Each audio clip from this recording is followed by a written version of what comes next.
We all know that the things we fear and dread the most are graves, especially when a party comes, where you find them lying still in an eerie calm.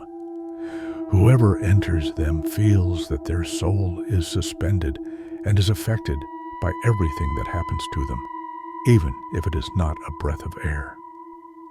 Graves are capable of causing times of terror and great panic within souls, and none of us can deny that they suffer from tension and anxiety from all of that, as it is due to the curiosity of one of us that caused him to be a cause of harm to him. He tells me, a long time ago, more than 15 years ago, that day he left it, and may God have mercy on him and have mercy on him. We went to the cemetery, which was very far from our homes for a long time, in a place of isolation in the mountains. You wanted the cemetery to bury and bid farewell to, and after the burial was completely finished, everything was normal. Despite their serious efforts to return me and accompany them, I refused and preferred to stay beside him. I stayed reading the Holy Quran beside him. My father was the dearest person to my heart.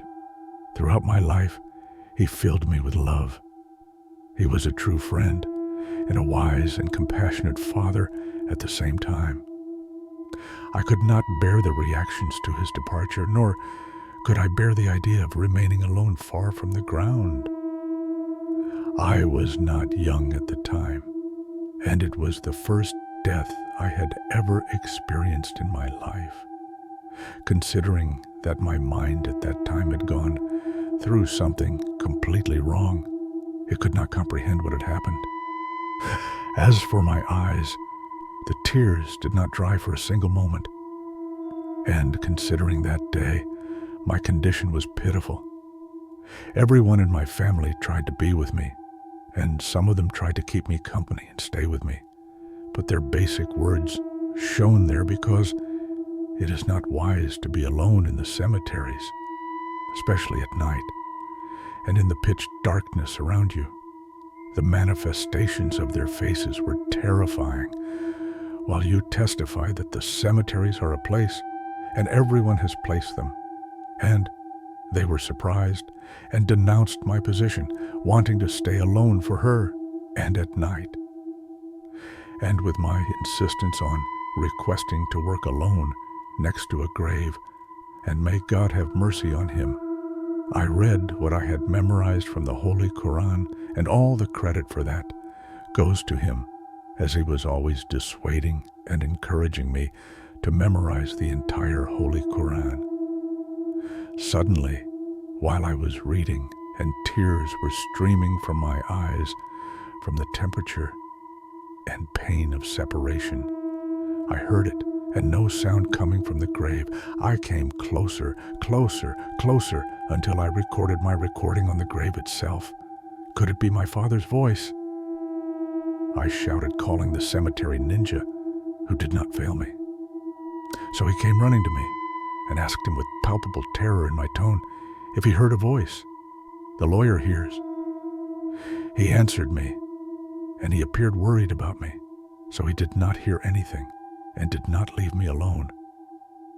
And he took me and dropped me off until I reached the house. I was certain that I heard a voice from my father's grave, a voice that was like a scream. So does he feel sad and cry for help? When I returned, I went to my uncle and asked him, "Did my father really die, Uncle?" "Uncle!" My uncle was surprised by me and told me that he had been in an accident. And despite being revived and admitted in many tactical missions, he did not regain consciousness, and he spent a whole month unconscious. And on the day of his departure from life, his heart, brain, and all his bodily functions stopped working. So how could we bury him alive? Something wanted to tell me that my father was still alive, and that these screams were screams for help from him. So the next day, I went to the cemetery and stayed there reading the Quran and praying to God Almighty to have mercy on him and forgive him until darkness fell, and I did not notice that.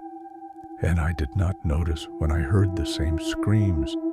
So I approached the edges of the sound and continued to approach, until I was surprised because the source of the sound was the cemetery next to my father's grave. And I wanted to celebrate by reading what was written on the grave and to whom. So I was surprised by a name that was strangely deleted. I rushed to the cemetery guard and gave him a description of the cemetery and the way to delete the name written on it. So I asked him who it belongs to and when its owner was buried. And I confessed to him about the difficulty of the sound I heard in succession from this suspicious cemetery. The star's answer included the cemeteries like a thunderbolt that struck my heart.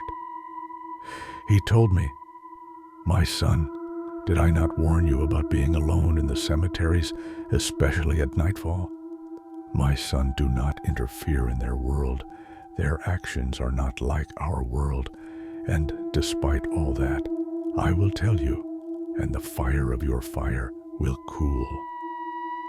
This cemetery belongs to an old lady, and in her face she was an attractive sorceress who was not good at any